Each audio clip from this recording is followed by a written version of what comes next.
দেশের সার্বভৌমত্ব ও উন্নয়নে সবাইকে ঐক্যবদ্ধ হয়ে দেশ গড়ার আহ্বান জানিয়েছেন বিএনপি চেয়ারপারসন বেগম খালেদা জিয়া।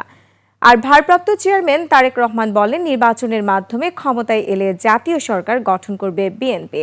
রাজধানীর চিন্ময়ী সম্মেলন কেন্দ্রে জুলাই আগস্ট গণ অভ্যুত্থানের বর্ষপূর্তি উপলক্ষে ৩৬ দিনব্যাপী কর্মসূচির উদ্বোধন করেন বিএনপির ভারপ্রাপ্ত চেয়ারপারসন তারেক জিয়া। কেসারেন শেকড় থেকে শিখরে। অনুষ্ঠানে জুলাই আগস্ট বিপ্লব ও ফ্যাসিবাদের ১৫ বছর সময়ে সকল শহীদদের প্রতি শ্রদ্ধা জানানো হয়। এ সময় বিভিন্ন দলের নেতারা নতুন বাংলাদেশ গড়ার প্রত্যয় জানান। বেগম খালেদা জিয়া বলেন, দেশ পুনর্গঠনে সবাইকে ঐক্যবদ্ধ হতে হবে।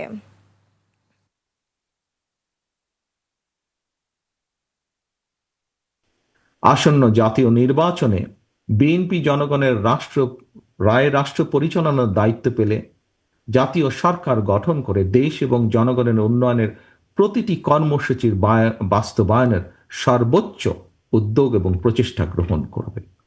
আমাদের সামনে যে সুযোগ সৃষ্টি হয়েছে নতুন করে গণতান্ত্রিক ব্যবস্থাকে প্রাতিষ্ঠানিক রূপ দেওয়ার, তা আমাদের দ্রুত সম্পন্ন করতে হবে।